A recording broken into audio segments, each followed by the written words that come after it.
Hello everyone, this time I'm going to show you how I painted this bunch of legacy Tyrannid and Genestealer. They all come directly from the 90s. Even though they turned out pretty solid, things didn't go as I planned. I originally wanted to speed paint them. After all, they are just NPC Xenos. Instead ended up the day took me several hours of work. While digging through my old collection of Warhammer 40k models, I found these 8 Tyrannids and Genestealer. There are 2 Tyrannid Warrior from the Advanced Space Crusade board game, released in the 90s, 4 Genestealer from the Space Hulk board game released in the 89, plus 2 Ormogans and Screen Killer, all from the first edition, made of lead. I will paint them in batches of 4, and in this video we will focus only on the 4 model on the left. Anyway, I will go over the other 4 models and this big guy, in the next video. I will be painting all of them using the classic color scheme. For the claw, talons and weapons I want more contrast, so I will go with the red.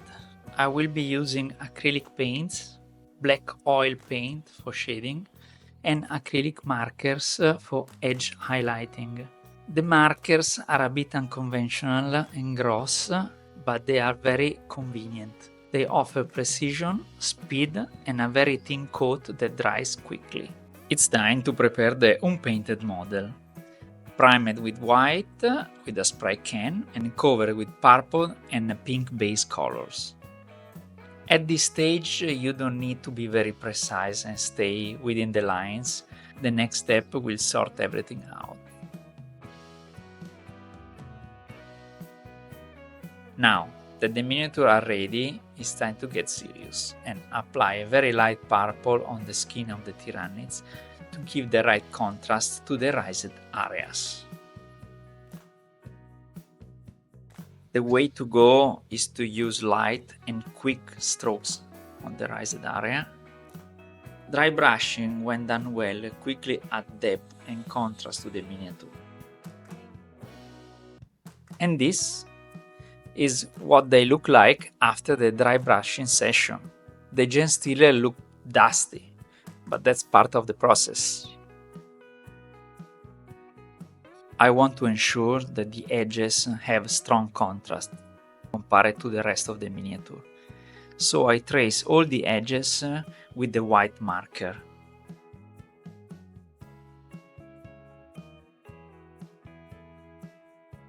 At this point, before moving on the Tyrannid carapace, I paint the claw and the talon red. The red color creates a striking contrast with the rest of the miniature, making their weapon stand out. Using the classic Genestealer and Tyrannid colors scheme takes me back to the 90s, where all began, Space Hulk. That game was my introduction to the grim darkness of the Warhammer 40k universe, where there is only war.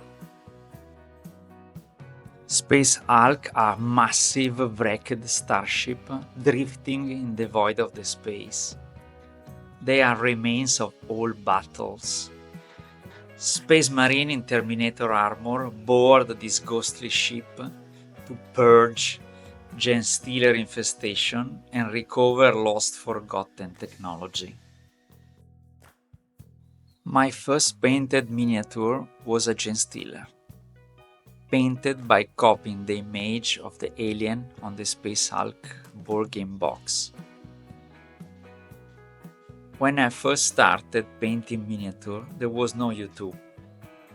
The only available resource were magazines, so I had to reverse engineering the process just by looking at pictures. I experimented a lot and make even more mistakes. Looking back to my first miniature, looks quite rough by the today's standard. The process of painting miniature is all about layering colors, carefully blending them to create smooth transition and depth. Each layer builds on the previous one with the goal of giving a sense of realism to the model. One of the techniques I'm using here is glazing, which involve applying thin, diluted layers of paint while lightly blending the transitions. Even if I still have a lot to improve on, my skills have taken a remarkable leap recently. My learning process looks more like a step line chart than a smooth curve. There are times when I incorporate a new tool or technique and my skill leaps to the next level. Then, as I master the latest technique, I hit the plateau until the next breakthrough, when I add something new to my process. Since discovering acrylic markers, I have been using them systematically. They are just so convenient. Using markers allow me to experiment and speed up the process. I like to be efficient, and it makes painting even more enjoyable. I also believe there is no right or wrong way to paint in miniature. Of course, certain techniques make it easier to achieve specific results, but in the end, every painter should use the method that works best for them. As I mentioned before, I originally planned to speed paint these minis by dry brushing over the base coat, but that approach wasn't giving me the result I wanted. So I kept layering until I achieved the look I had in mind. It took several hours, definitely more than I hoped for. However, the end result turned out pretty solid. I really like how the Tyrannid and the Genestealer look. Through the process, I learned 3 key lessons. First, my dry brush was too dry. I need to find the right balance of moisture in the paint. 2. Some layers were unnecessary because the next one completely covered them.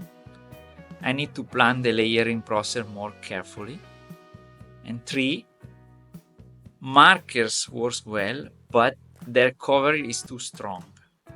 I should use them only in the initial stage and avoid them for glazing. I hope you can learn from my mistakes as I do. Next time I'll try something new, hopefully better, with the next batch of Tyrannids. That's all even for today. Thank you for watching. Don't forget to subscribe and like the video, and ciao!